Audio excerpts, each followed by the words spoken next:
Bonjour à tous et bonjour à toutes. Bienvenue dans ce nouveau tutoriel.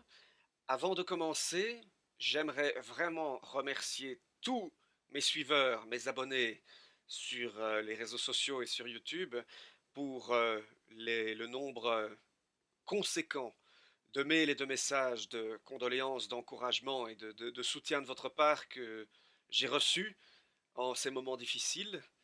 Merci beaucoup en tout cas. Je n'ai pas de mots pour vous dire à quel point vos mails m'ont vraiment fait très plaisir. Merci. Donc, on va continuer nos réglages de couleurs dans Resolve, la partie color. On ne va pas aller trop loin. Je vous propose un petit rappel déjà. Alors, on va voir plus en détail les roues primaires. Je rappelle qu'il est impossible de suivre ici mes tutoriels sur la colorimétrie dans Resolve sans avoir au préalable les notions élémentaires d'étalonnage. Pour ceux qui viennent ici et qui n'ont pas ces notions élémentaires, je vous invite donc à aller visionner, lire mon initiation complète à la technique de l'étalonnage et aux outils. Sans ça, vous ne pourrez pas vous en sortir. Comme vous l'avez vu dans cette initiation, donc on va voir plus en détail maintenant les roues primaires. Rapide rappel, vous vous souvenez, hein, basse lumière, moyenne lumière, haute lumière, balance des blancs qui vous permettent de travailler sur le signal dans sa globalité. Hein, donc vous vous souvenez, ici on règle la luminance, ici on règle la chrominance. Je vais réinitialiser tout ça. Donc déjà, il y a peut-être une question que vous vous posez, c'est quoi la différence entre ces roues primaires et celle-ci? Vous y accédez en faisant donc, ici je suis sur Primary Wheels, vous y accédez en allant ici sur Log. Comme vous voyez, vous avez aussi la possibilité de switcher ici. Alors, on va voir ça tout de suite, parce que c'est vrai que c'est une question importante. Tout d'abord, je vous propose, afin de plus cibler vos corrections colorimétriques, qu'on regarde de plus près ces outils qui sont présents ici. Vous voyez? Vous vous souvenez que je vous ai parlé de 4 réglages en couleur, 2 en luminance, 2 en chrominance. En luminance, la luminosité et le contraste. En chrominance, la teinte et la saturation. Comment effectuer ces réglages? Donc, la luminosité, c'est très simple. Ici, il suffit juste pour la luminosité de prendre la balance des blancs. Et là, en fait, vous montez la luminosité, vous voyez, générale, en montant tout votre signal vers les hautes lumières. Maintenant, concernant le contraste, vous pouvez déjà, bien entendu, vous le savez, monter les hautes lumières et les baisser. Voilà, très facile. Le problème, je vais prendre une autre image, tiens.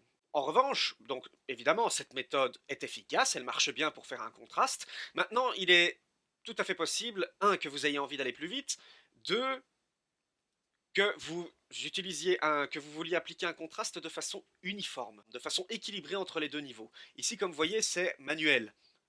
Eh bien, vous avez ici ce contraste, ici ce réglage contraste, qui vous permet d'effectuer ça. Regardez, voilà, on peut voir ici que quand je monte le contraste, le waveform s'écarte de façon uniforme, de la même façon, de façon équilibrée entre basse lumière et haute lumière.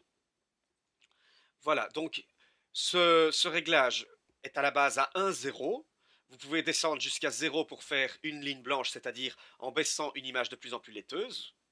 Voilà, vous voyez, à 0, voilà, notre image est grise, et on peut monter jusqu'à 2 pour faire une image 100% contrastée. Ça, je vous avoue que c'est vraiment, vraiment, vraiment pas très joli. Voilà, donc ça c'est le contraste classique. Alors, concernant la saturation et la teinte, on va passer sur le vectorscope. Puisqu'on travaille dans le signal, vous pouvez me dire, mais oui, donc pour modifier la teinte, il nous suffit donc d'utiliser la balance des blancs. Seulement, regardez. C'est vrai que voilà, le terme teinte est quelque peu flou, mais là, comme vous voyez, ce que je fais, c'est que je déplace le waveform, et ce, de façon uniforme. Ce que je voudrais, moi, c'est changer, en laissant le même signal, changer la teinte, comme je vous l'ai montré dans mon initiation. Donc, autrement dit, non pas déplacer le signal, hein, l'écarter, mais le faire tourner, en changeant donc les valeurs de teinte. Et ça se fait ici. Ça, c'est l'outil Hue que vous voyez ici. Vous êtes à 50 de base. Voilà. Là, vous voyez, je fais tourner mon vectorscope. Voilà. Et voilà, donc vous voyez, le blanc reste blanc. Si par contre, je pars avec mon, regardez, je vais le réinitialiser, si je pars, vous voyez que, si je pars avec mon offset, vous voyez que ben, ma pièce blanche ici, ben, elle jaunit elle aussi, hein, elle se déplace au même titre que le reste de mon signal. Ici donc, je modifie juste la teinte, sans modifier la position du signal. Votre réglage varie de 50 à 100 et de 0 à 50, à savoir de 50 à 100, 180 degrés de rotation, hein, et de 0 à 50, moins 180 degrés de rotation. Le tout fait 360 degrés pour faire le tour du cercle. Voilà. Voyons à présent la saturation. Donc, vous vous souvenez, ici, si on modifie en fait la saturation, quand j'utilise ceci, on modifie la saturation d'une seule couleur. Toute la saturation de notre signal part vers une seule couleur, en l'occurrence ici vers le bleu magenta. Donc, si maintenant je veux modifier la saturation globale, mais rester dans les mêmes tons de couleur, autrement dit augmenter que le vert devienne plus vert, que le brun jaune devienne brun jaune, comme je l'ai fait dans mon initiation, écarter le vectorscope, le signal du vectorscope qui reste au même endroit, et bien pour cela, on utilise ici le réglage SAT, saturation. Et voilà, là vous voyez mon signal grandit, s'écarte, mais il reste dans le même ton de couleur. Vous voyez donc ici, on récupère une image très très très colorée, mais nos blancs restent blancs, nos rouges restent rouges. Ils sont de plus en plus prononcés, mais ils restent bien dans la même gamme de couleurs que ce qu'on avait au départ. Voilà, ça ce sont les réglages de base. Maintenant, comment faire pour avoir une zone un peu plus ciblée? Alors, déjà ici, je ne vais pas aborder le pivot pour l'instant et le luminance mix. Ça, je vais l'aborder quand on fera peut-être un atelier pratique. On va passer sur les deuxièmes options de ces réglages. Vous avez ici un menu, vous appuyez sur le volet 2. Voilà, vous avez ici en fait déjà des fonctions un peu plus ciblées. Pour cela, par exemple, nous allons regarder le color boost. Imaginez par exemple que vous vouliez augmenter la saturation d'une image, mais uniquement dans la teinte générale de cette image. Vous vous souvenez que si je reviens ici et que j'augmente la saturation, j'augmente en fait toute la saturation de l'image. C'est-à-dire que tous les éléments donc toutes les valeurs colorimétriques, le vert, le jaune, vont aller de plus en plus, vont s'écarter de plus en plus vers la pureté de cette couleur. Si maintenant j'ai envie de prendre une saturation générale, ici on le voit sur le vectorscope, que notre image est plutôt entre le rouge et le jaune. Elle est plutôt jaune rougeâtre. Si maintenant j'ai envie justement de monter, sans faire en sorte que toutes les couleurs soient plus pétantes, mais en montant ce ton justement un peu rouge jaunâtre. Vous avez ici, donc comme on l'a vu en deuxième, le Color Boost. Le Color Boost, vous allez voir tout de suite son effet.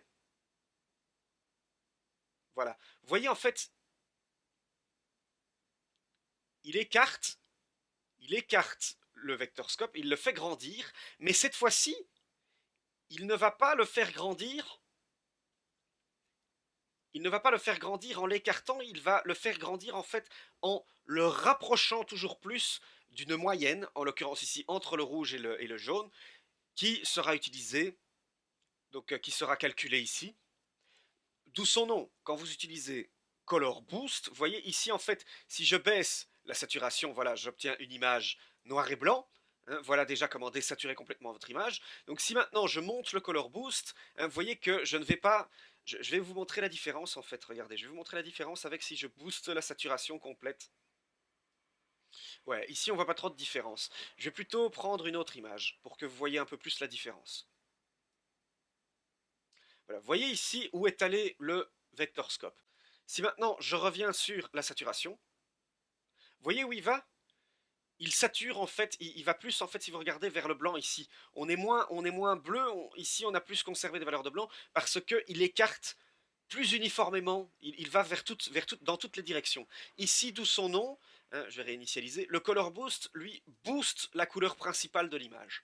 Ça peut être utile si, par exemple, vous avez envie de donner un ton un peu plus forcé des générales de l'image. Voilà. Alors, pour rester le, dans les réglages un peu plus ciblés, vous vous souvenez de la teinte? Qu'en est-il maintenant de la teinte si vous voulez modifier la teinte, mais toujours un peu plus dans la zone ciblée? nous sommes ici à mi-chemin entre cyan et bleu. Quand vous avez une image comme ça, qui a un vectorscope qui est situé soit sur une couleur précise, soit entre deux couleurs, cette teinte est l'outil vraiment idéal pour sélectionner à quelle dose de bleu, à quelle dose de cyan dans cette même zone vous allez définir. Regardez.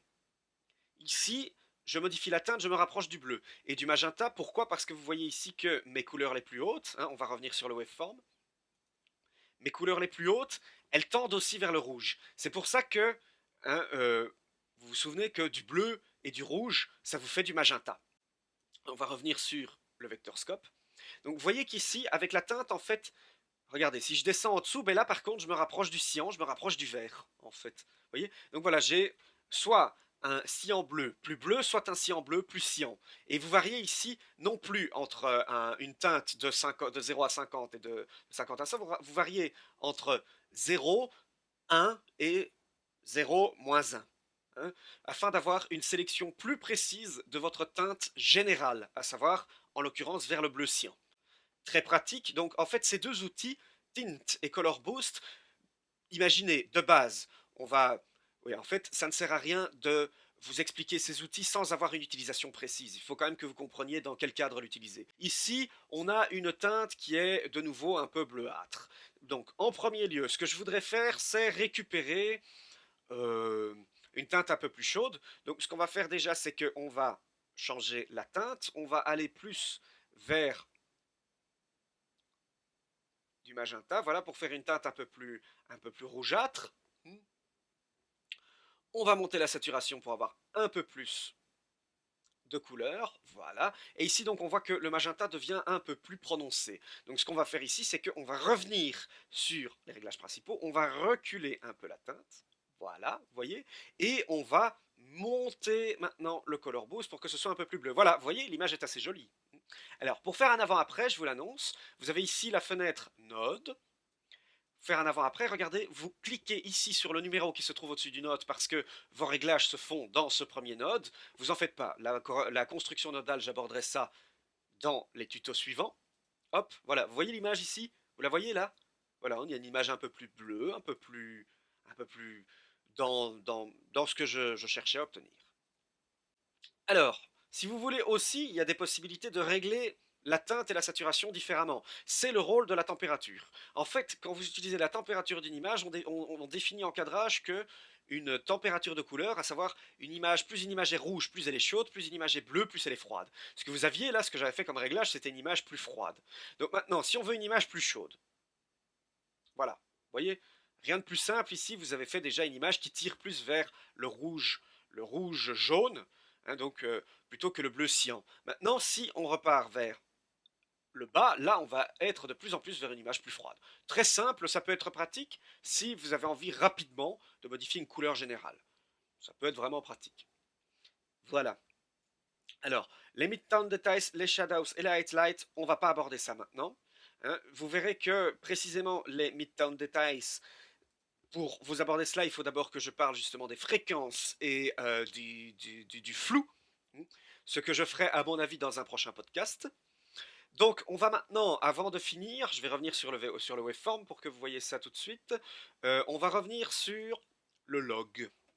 Donc, quelle différence y a-t-il entre les primary wheels et le log? Alors déjà, vous voyez qu'une première différence, ici, vous avez YRGB. Si je passe sur le log, vous avez RGB. Alors, une autre différence, regardez en dessous, le réglage qu'on vient de voir. Voilà, ici vous avez les choses pratiques, hein. Vous avez les réglages qu'on vient de voir. Regardez, ici, il y a deux réglages qui se sont ajoutés.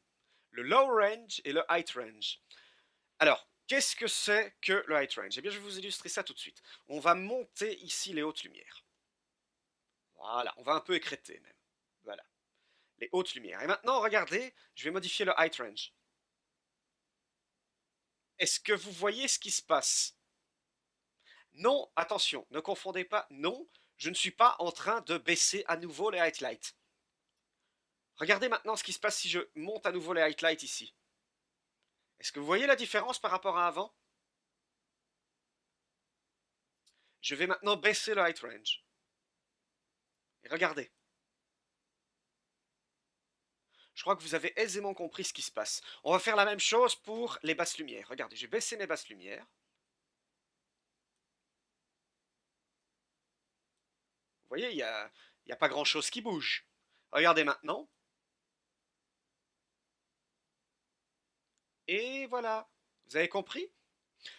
En fait, le low range et le high range définit la zone de vos basses lumières, de vos hautes lumières. Ici, en fait, lorsque nous sommes dans les primary whales, vos valeurs étalons, vous vous souvenez que vos basses lumières, hautes lumières et moyennes lumières sont définies par des valeurs étalons.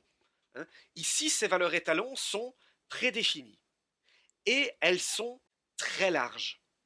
Qu'est-ce que j'entends par très large? Regardez, je vais monter à un moment le gain. Vous avez vu ce qui se passe? Alors d'accord, je monte le gain. En attendant, ici, je suis clairement en train d'influer sur mes basses lumières, puisque vous voyez qu'à un moment, il y a mes basses lumières qui montent elles aussi. Elles montent de façon moins prononcée, certes, mais elles montent. Ce qui signifie en fait que mes valeurs étalons, ici, de mes hautes lumières, sont très très larges. Elles empiètent sur les deux autres types de lumière. Même chose si je vais dans mes moyennes. Vous voyez qu'il y a quand même le haut, les hautes lumières et les basses lumières qui sont affectées. Elles bougent. Même chose pour mes basses. Je vais monter, là vous voyez quand même que, vous le voyez, mes hautes lumières, là clairement, elles sont affectées. Si je reviens dans le log, ici, dans le log, vos plages de couleurs, à savoir vos valeurs étalons de luminance, sont définies, c'est à vous de les définir, et précises, localisées. Ici, je définis un low range plutôt restreint, je n'agis que dans cette zone. Je ne modifie donc mes couleurs, mes basses lumières, que dans cette zone. Vous avez compris? Idem, ici, je vais modifier la zone de, mes hautes lumières. Je n'agis, idem, et attention, ici, je n'agis que dans la luminance, mais c'est valable aussi pour la chrominance, regardez. Dans la chrominance, je n'agis que dans cette zone prédéfinie, dans une zone ciblée, une zone localisée que vous avez vous-même définie. Vous avez compris? Alors, qu'est-ce qui se passe maintenant pour les moyennes lumières? Eh bien, regardez, je vais baisser encore ici. Eh bien, regardez.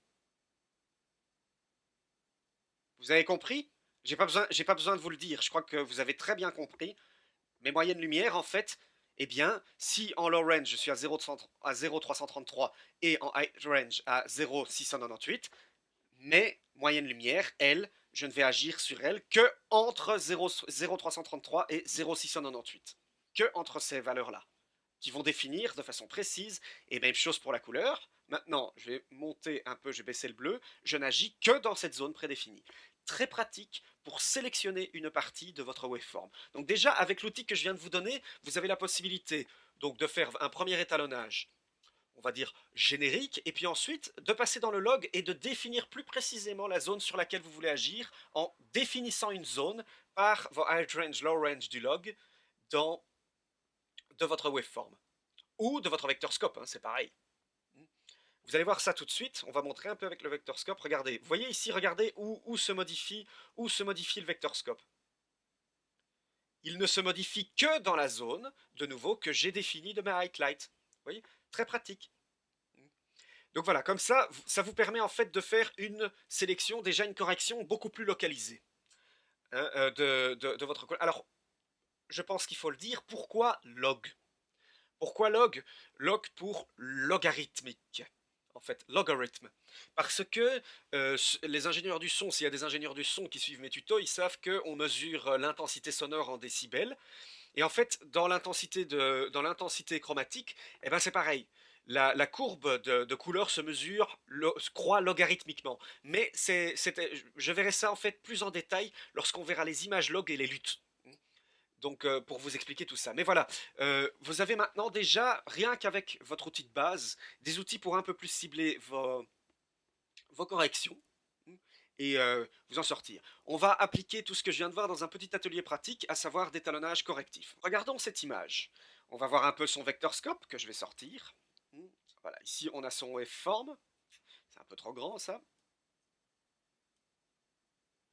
Voilà. Ici, on a son waveform et son vectorscope. On va peut-être, ce qu'on peut faire ici, vous voyez, vous avez deux options. On peut peut-être prendre les deux. On n'utilise pas cette zone-ci de l'image, donc on va les mettre ici.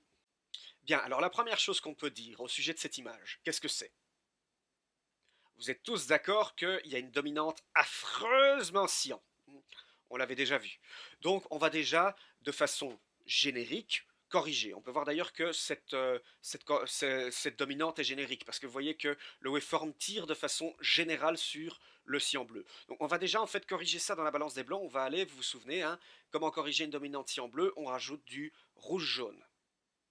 Voilà. Voilà. Voilà. C'est un peu trop ça, voilà. Voilà, vous voyez, c'est déjà beaucoup plus correct. En revanche, notre image, elle est un peu terne. Elle est un peu laiteuse. On va monter un peu le contraste. On va utiliser, pour ne pas toucher aux basses et hautes lumières de façon uniforme, on va modifier légèrement le contraste général. Vous vous souvenez de l'outil que j'ai vu tout à l'heure. Voilà, ça c'est un peu trop. Voilà. On va faire un petit avant-après. Alors je vous annonce, vous faites pomme F pour avoir votre image en plein écran, et vous faites Alt D pour un avant-après, le raccourci. Ah, c'est quand même pas mal. On a déjà pas mal de choses, là, c'est plutôt bien, c'est déjà bien mieux. Bon, en revanche, moi, ce que je trouve un peu, c'est que les couleurs, maintenant, les couleurs génériques, elles sont pas très prononcées. On pourra quand même avoir une ville un peu plus joyeuse, hein, un peu plus colorée. Donc, pour modifier un peu, mettre un peu plus de couleurs, on va déjà modifier la saturation générale.